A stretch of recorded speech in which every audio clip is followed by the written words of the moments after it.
Thanks for listening to this Word in Your Ear podcast. If you'd like to get early access to all our productions ad-free, priority booking for our live events, and to take part in our weekly quiz, go to patreon.com/wordinyourear for more details.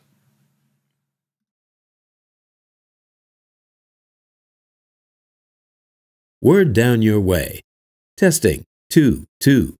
Welcome to another Word Down Your Way. If you're out and about this spring and summer in 2024 and you used to read smash hits back in the 80s, you'll find you're about to run across loads of people you used to read about in smash hits in the 80s. Claire Gregor will undoubtedly be out there. Toya Wilcox.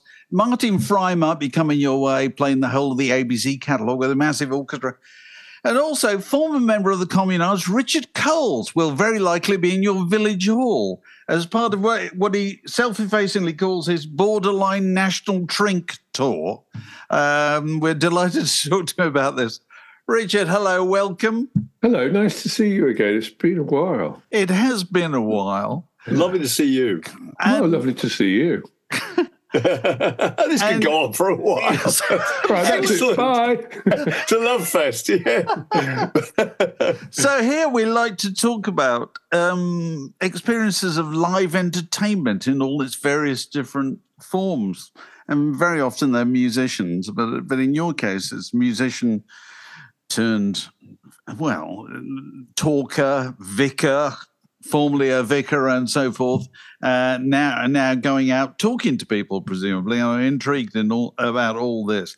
But going back, can you remember when you first saw live entertainment as a child? I can. It was Morecambe Wise at the Kettering Granada. Oh, fantastic. Oh, that's fantastic. Yeah, so I must have been about 10, I think. And for some reason, Morecambe Wise came to Kettering, which was... I mean, nobody came to Kettering. People from Kettering didn't come to Kettering. And yet, for one night only, Morecambe Wise played the Kettering Granada. And I remember going to see it. It was the first time I'd ever seen famous people in real life, if you see what I mean. And the best thing about it was, you remember Arthur, who played the mouth organ? Arthur English. Yeah, do you remember they used to start playing the mouth organ, they'd cut, and you never got to hear him? Not now, Arthur. He got to play a whole tune. Oh, really? Yeah. Wow. So that was very, very exciting, seeing Morecambe Wise. And then, first band I ever saw, gosh, who was it? It would have been some local, terrible band, either in Milton Keynes or Northampton, where there was a lively sort of punk scene happening. I saw Bauhaus in the late 70s in Northampton. I think that was the first band I saw that people had actually bought records by. Right. And then John Otway, I remember seeing John Otway. And do you remember a band called the 4x2s? Yes. Oh, yeah. Johnny Lydon. Jimmy Lydon was Johnny Lydon's brother, I think. Was that right? Yeah, that's right. Was the singer? Yeah, surely. He only had one eye. Oh, yeah. Well, I remember them being quite cyclopic in one way or another, but that would explain it. So where I was, there was a very lively kind of second-tier punk scene, I think, because if you lived in Kettering or Northampton, well, those are the places where punk, thrived, wasn't it? The sort of boring suburbs, really. So caught a bit of that. But my musical palette was quite odd because I was a chorister when I was a kid. So actually lots of the music I was listening to and performing was church music. And also I was a pianist, so I was listening to lots of classical music as well. So it was quite a varied diet. My dad would take me to London for concerts and things at the Albert Hall. He tells this story when I was 8, he took me to, it was Sir Charles Mackerras, I think it was the RPO, and he was conducting Beethoven's Seventh. Apparently I was so moved by it, I stood on my chair and started conducting along. Oh. Well, not for long, because I think my father's embarrassment would have curtailed my early experiments in conducting. Right. So it was a very sort of mixed bag, really. There's nothing wrong with that at all. Can you remember any of the jokes that Morecambe Wise told? No, not a single one. The only thing I remember was they had different curtains, and that seemed a bit wrong. And Arthur playing an entire tune. Yes. And then also we went to the Wimpy. There was a queue for the Wimpy. Oh, yes. We did go to the Wimpy. I was intrigued to look at your tour dates because you've been on tour since the end of last year, one way or another. And I think you played the Eric Morecambe Centre in Harpenden, didn't you? Did, yeah. Wait, have you been there? No, I had never realised it existed. It was the Leisure Centre in Harpenden, but then at the Leisure Centre, I think perhaps people of Harpenden took their leisure elsewhere. Maybe they all go skiing. It looks like they might. So they converted the Leisure Centre into a theatre, which is lovely. Only a couple of years ago, actually, and named it after the great Eric Morecambe, whose portrait hangs in the foyer. But you do slightly feel that someone's bolted some seats in a badminton court, which indeed is kind of what they have done. And backstage, there's more than a suggestion of the locker room. Do you know that story about Sir Robert Helpmann on tour in America? No, go on. So Sir Robert Helpmann of the Royal Ballet, the Royal Ballet was absolutely the height of its thing, and they were on tour in America. Because it was the Royal Ballet, they were booked into like sports venues and stadiums and things. So he turned up with his dresser at this stadium and went backstage for a dressing room, but he found instead literally a sort of player's changing room with a sort of 60-watt bulb overhead. And so the dresser said, "Oh, Sir Robert, I'll see what I can do for you." And came back to find him standing on a chair underneath this bulb with a mirror, putting on his makeup, saying, "My dear, how do these referees fucking manage?" So it felt a bit like that. So on the kind of touring circuit that you've been doing, you are playing some quite unexpected places, aren't you? You don't know what they're like, presumably, until you get there. Is that the case? That's true. I mean, it's an odd thing, because I've toured in a band in the 80s, so the rhythm of it and the sort of you never know quite what you're going to get thing I've been through before. And also as a vicar, often you're invited to preach in all sorts of places very often. So that I'm sort of prepared for anything, really. Actually, I love it. I think I'm really nosy. And one of the things I really love doing is dropping down in somebody else's world and just sort of wandering around and seeing what's happening in Swindon or Aberdeen or Carmarthen or Newbury or wherever it might be. Yeah. Have you seen Al Murray? He must play a lot of the same kind of places.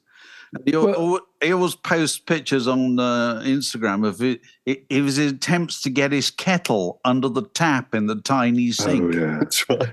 But the thing I've discovered is that there are never any forks in a green room.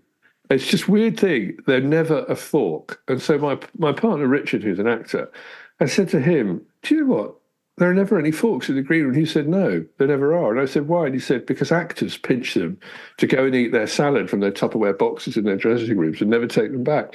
So he said, "You need a travelling spork." So one of the tokens of our burgeoning relationship is that I now have two sporks. I have a metal spork for domestic travel, and then a bamboo spork if I have to go on an aircraft.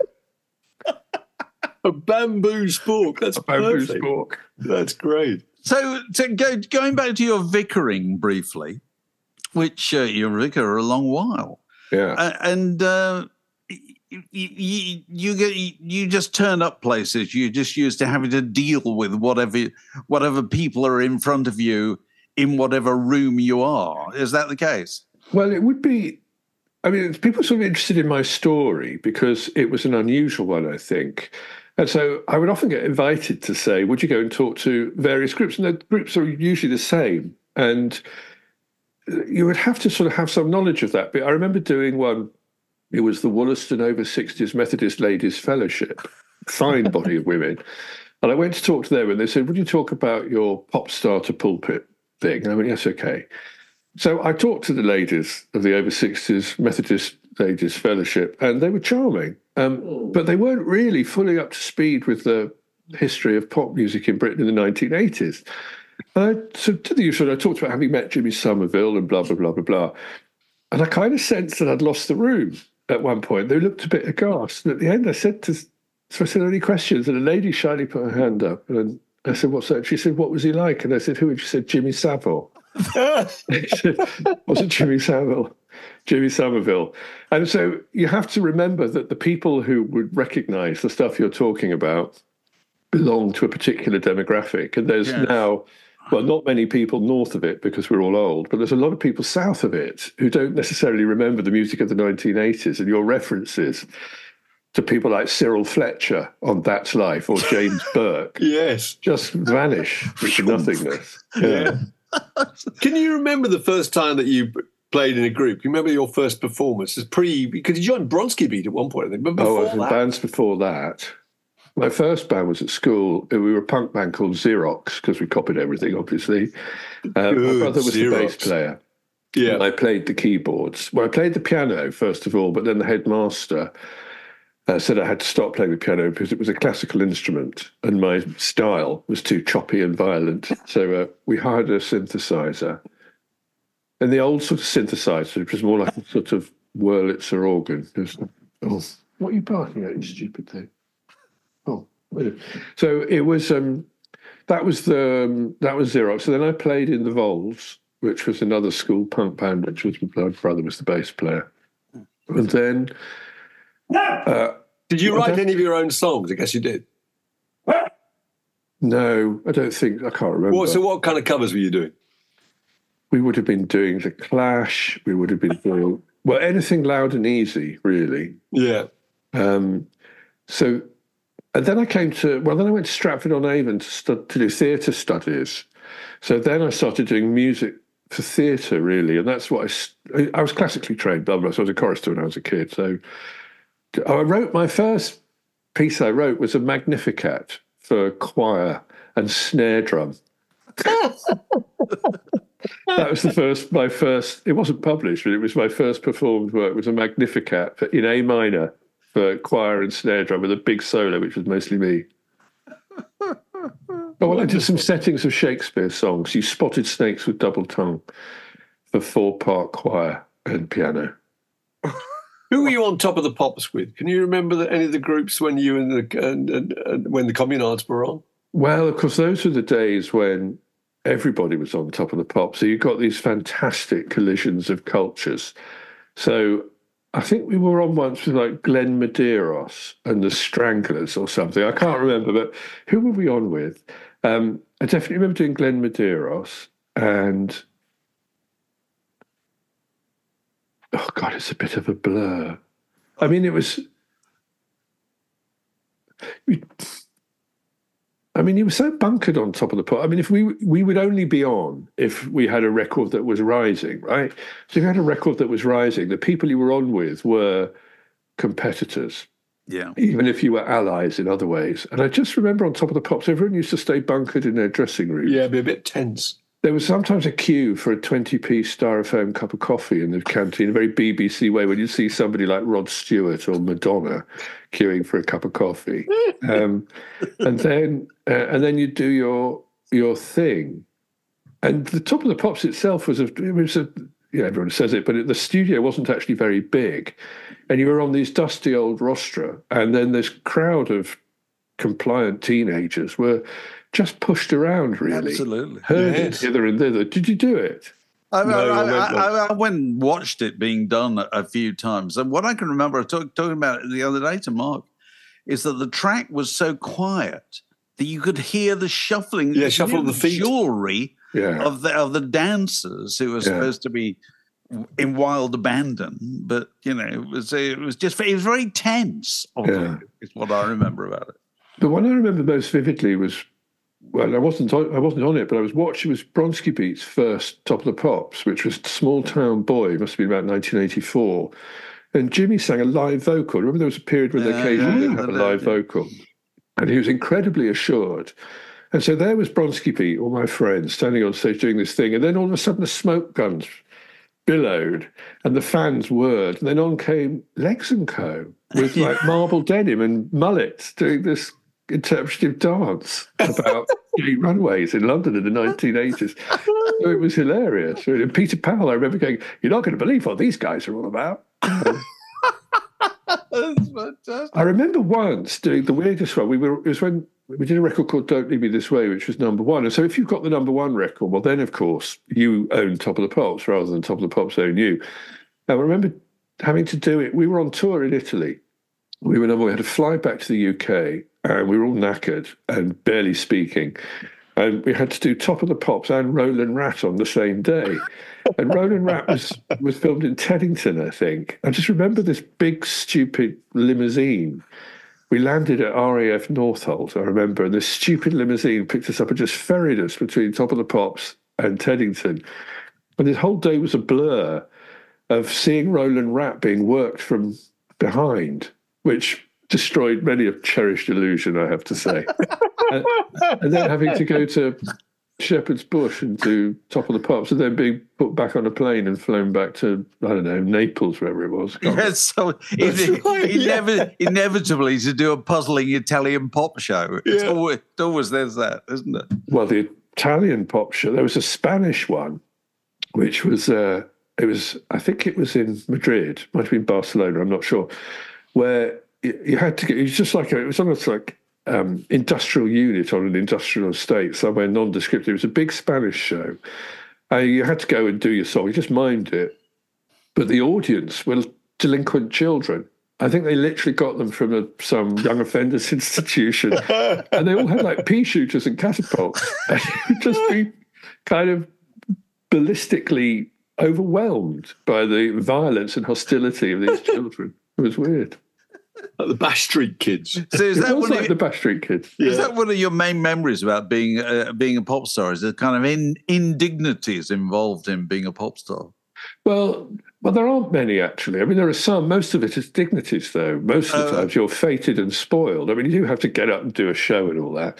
But I quite liked that, really. But most of the time you live the strange. I mean, by the time we got to the sort of height of our career, it became a bit unmanageable. So we were sometimes sort of had to stay in hotels, not really leave the hotel because there would be kids outside, places like Italy and Spain.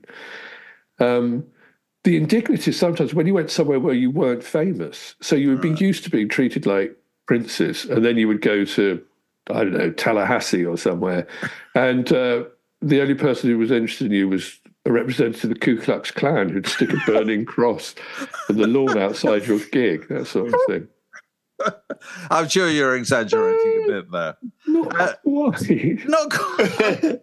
No, I remember in America doing in Texas doing an interview with a bloke who wanted to know why we were communists. I remember that was really the bulk of the interview, as I recall. Right. So tell us about your kind of act, if we can call it that you do nowadays on your. Yeah, what can people expect? What can people expect to come and see you at the Shaftesbury Theatre on March the 11th? Well, I talk about myself for 2 hours, basically. So it's great for me. Excuse me. And the audiences gratifyingly seem to like it. I'd rather than the concession of driving part 2. So part 2 is questions from them, which I attempt to answer. But it's Borderline National Trinket. So it's actually David, my late husband. So I was at this do, and somebody rather unctuously said that I was becoming a national treasure, and I sort of preened myself for a second, and he saw that. He was from Manchester, and he didn't like that sort of thing. So he said, "You're a borderline national trinket," through gritted teeth, and that's how that. So really, it's looking at how do you get to be a borderline national trinket. What are the foothills to national treasuredom like, and is there a ceiling to your ambitions to achieve national treasure status? And what's it? So that basically, it's really a sort of a story about my life, really, which when you start trying to sort of talk about it, assumes a sort of narrative shape, really, because your life is just your life. Sorry, one damn thing after another. But well, I mean, I just realised that if someone sent me my CV, I would assume it to be the work of a fantasist, and bin it. It seems so unlikely. So I talk about that, really. But the thing that's good about it, and I think the reason why I've enjoyed it so much, well, partly it's a chance to talk about myself, but it's really, I'm talking to people who were there too, right? I'm talking to people for whom our band was one of the elements in the soundtrack of their youth. And we like to talk about that. We like to reconnect with that. We like also to talk about what our lives have been like and what's it like to be now. I mean, it's not just this, but quite a lot of people at my age, I'm 61, nearly 62, what it's like to be at the sort of retirement end of your life and look back and think, well, Was it good? Was it bad? Was it mixed? Was it indifferent? Would I have done it differently? And it's the camaraderie, I think, of the over 60s that... Right. So, yeah, it's a fellow feeling between you and the... Well, I'm conscious I'm saying this. I don't want to alienate... No, anybody can come. Yeah. But I have interested in getting some younger people coming who, well, some people know me from other things. Yeah. But actually quite sort of younger people who love 80s music. Right. This would be quite a thing, and I suppose they must hear the records from their parents or something. I got asked by these girls if they'd like to interview me, and they were like teenagers from sixth form in a school in Essex. And they said, we're really into 80s music, we'd love to interview you. And I said, okay. And they turned up and they just looked, they were literally wearing scrunchies. They looked like... it was a Bananarama. Well, exactly. And so they were so charming, and we talked and everything. And at the end I said, so... what do you like about the 80s? They said, well, I think the music was really original. It was powerful. It was interested in social change. And, it had a sort of honesty and a dynamic quality that's missing today. And I said, oh, who's your favourite? They all said Kylie. Still around. I saw her. I went to see her in the Albert Hall. Oh, really? Well, that was my last big gig was Kylie in the Albert Hall. Was she good? Yeah, she was actually. She was phenomenal. I mean, it was a show which was so managed that absolutely nothing in it could possibly have gone wrong. But what I'd forgotten about Kylie, I mean, a Kylie icon, is actually she's a very, very fine singer. Right. So we had all this sort of big production stuff and everyone was screaming. And that was part of the invited celebrity pen. So she came out on a catwalk, and it was basically, it's one of those things where it's like being in a sort of Madame Tussauds. You're sitting between... Well, I was between Lenny Henry and Torvill and Dean. And Kylie comes out, and then she takes some highly scripted questions from her highly invited crowd. And but she just sang, she did a version of I Should Be So Lucky, just her and a piano. It was a sort of smoky barroom version, which was absolutely excellent. And I saw Pete Waterman with tears in his eyes. Extraordinary. Yeah. So how your kind of show... Yes. You say it follows the line of your life kind of thing. Does that mean you haven't got a script or anything like that? I mean, do you use visuals or...? No, it's literally, it's just a chair and a lamp and me, and I come on and I just talk. And it's different every night, actually, because I go where fancy takes me, I suppose, and the reaction of the crowd, I think. And then in the second half, part two, it's questions from them. So I have... Right. One thing we do have is we have an iPad, and so people can text questions to me, and I can read them on an iPad. So that's as far as technical innovation That's good. goes. The first text I ever got, we trialled this in Horsham, and the first text I ever got, I only got one, and it was offering us 10 quid off our next EE package. So, you presumably the vicaring has helped prepare you to do this, to just go out on stage, and just be able to talk for an hour. Presumably, is what you have to do, or 40 minutes. I mean, I could easily talk for. I would be up there with Danny Baker, and I did a thing with Anne Dodd, Ken Dodd's widow, in Liverpool a little while ago, and she'd talk about Ken would sort of go on stage at 7 and come off at midnight, and I thought, lightweight. And I went to see Danny. I don't know if you've seen his show, but he came on at 7:30 and left about 11:30. He'd only got to the age of 16. I think. That's right. But he was fascinating. So who else have you seen? That's interesting. Danny's a really good example. Who else have you seen doing that kind of show that you thought was particularly good, and who you might have kind of learnt from? Adam Kay. His show is very, very good. Also, he sings hilarious songs, which he plays on his little piano, which is very good. Danny, Grayson Perry, brilliant. We're doing another one. So I do this podcast. We've just started doing live shows for that too. Oh, yeah. You should talk about this. This is the, what's it called? The Rabbit Hole Detectives. The Rabbit Hole Detectives, which is very good. But of course, the other thing is, if you are touring, and touring seems sort of endless. I started in September and I'll finish in the middle of March. When I come home, I don't want to go out. I just want to catch up with box sets, really. Right. So I can't know who else I've seen. I don't really Right. I don't get out much, basically, especially when I'm on tour. But have you? I'm intrigued about the vicaring. Have you ever met a shy vicar? Well, yeah, it's a terrible thing, actually. If you look at the kind of Myers-Briggs profile of clergy, something like 70% conform to the type, which basically means shy, and yet you are fated by your job to be sociable. So I don't conform to that type, you won't be surprised here. So sort of talking to strangers is my favourite thing, really. Whereas for some vicars, it's mortifying. So they develop ways of doing it. And you'll have known this from interview. There are people who don't particularly like being interviewed, but because they have to be, they work out a way of doing it. Not a problem for me. But the trouble is that to do that, you need to evolve. They say when you are in training, vicar school, you develop your pulpit voice. And it means it's that public-facing voice, public addressing voice that you have to do your job. And you hear it whenever you hear it. So I've had to kind of be aware of that and try not to lapse into my pulpit voice, because it's a different sort of thing. Although I was a very preachy pop star in my way, and a very sort of poppy vicar, I think. So. Right. So how do you finish your shows? Have you got is there a number at the end or anything like that? Or? I go out and sign books. Right. So I go zip out into the foyer. So they can't leave without going. Can't escape. There's no escape. And and then the thing is, I zip out, but then I've joined the crowds of people leaving my own show and hear them talking about it because they don't know I'm there. And then I sit behind a table and sign books for people. Right. Stuart Lee does that. He ends the show and there's a huge, great climax. And then he literally goes backstage and then runs out on the stage, jumps over the front, runs up the stalls and straight into the foyer where the pile of books is waiting. That's a very good way of absolutely doing shameless it. about it. It's a really Quite good right. way of doing it. It's really good, so you know he's there. When you go, but he's still out of breath. You know. Oh, I have a hilarious way of alerting people to the possibility they have to buy one of my books, so they gets a laugh, and then